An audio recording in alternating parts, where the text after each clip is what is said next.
buying Berkshire Hathaway itself was a mistake because Berkshire was a lousy textile business. And I bought it very cheap. I'd been taught by Ben Graham to buy things on a quantitative basis. Look around for things that are cheap. And that I was taught that, we'll say in 1949 or 50. It made a big impression on me. So I went around looking for what I call used cigar butts of stocks. And the cigar butt approach to buying stocks is that you walk down the street and you're looking around for cigar butts and you find this, on the street, this terrible looking, soggy, ugly looking cigar, one puff left in it. But you pick it up and you get your one puff. It's disgusting, you throw it away, but it's free. I mean, it's cheap. And then you look around for another soggy, one puff cigarette. Well, that's what I did for years. It's a mistake. Although you can make money doing it, but you can't make it with big money. It's so much easier just to buy wonderful businesses. So now I would rather buy a wonderful business at a fair price than a fair business at a wonderful price. But in those days, I was buying cheap stocks. And Berkshire was selling below its working capital per share. You got the plants for nothing. You got the machinery for nothing. You got the inventory and receivables at a discount. It was cheap. So I bought it. And 20 years later, I was still running a lousy business. And that money did not compound. You really want to be in a wonderful business because the time is the friend of the wonderful business. You keep compounding, it keeps doing more business, and you keep making more money. Time is the enemy of the lousy business. I could have sold Berkshire, or perhaps liquidated it, and made a quick little profit, one puff. But staying with those kind of businesses is a big mistake. So you might say I learned something out of that mistake, and I would have been way better off taking what I did with Berkshire is I kept buying better businesses. I started an insurance business, Seas Candy, the Buffalo, all kinds of things. I would have been way better doing that with a brand new little entity that I'd set up rather than using Berkshire as the platform. Now I've had a lot of fun out of it. I mean, everything in life seems to turn out for the better, so I don't have any complaints about that, but it was a dumb thing to do.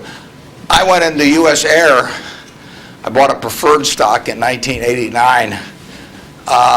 As soon as my check cleared, the company went into the red and never got out. I mean, it was really dumb. I mean, I've got an 800 number I call now whenever I think about buying an airline stock. I call them up any hour that, fortunately, I can call them at 3 in the morning, and I just dial and I say, my name's Warren, I'm an aeroholic, and I'm thinking about buying this thing, and then they talk me down. I mean, it takes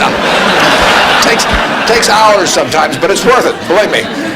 If you ever think about that buying an airline stock, call me and I'll give you the 800 number because you don't want to do it. But we got lucky in terms of how we eventually came out on it. But it was a dumb decision, all mine.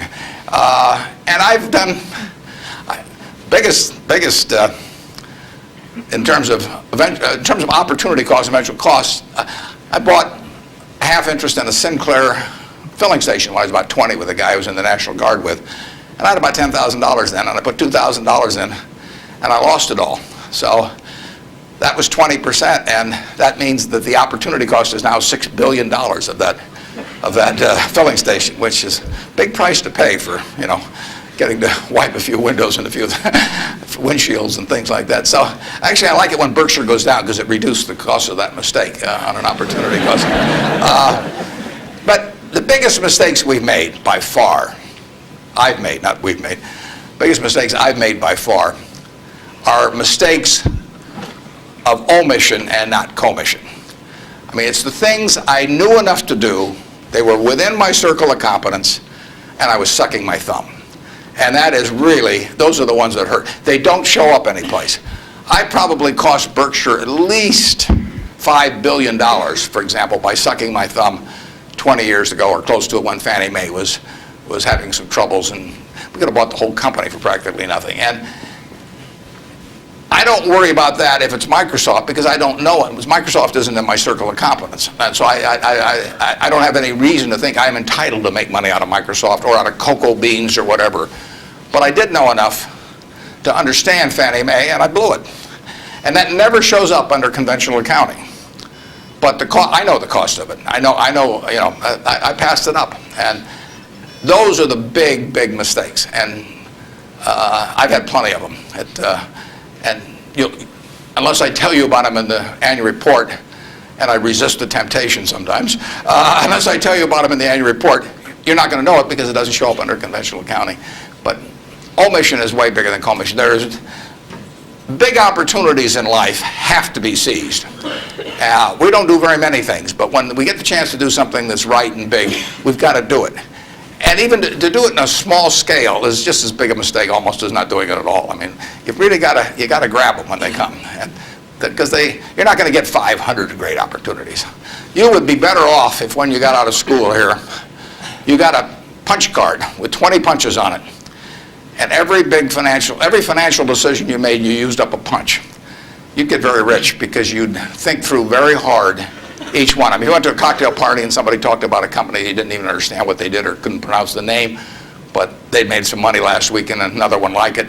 You wouldn't buy it if you only had 20 punches on that card. There's a temptation to dabble, particularly during bull markets.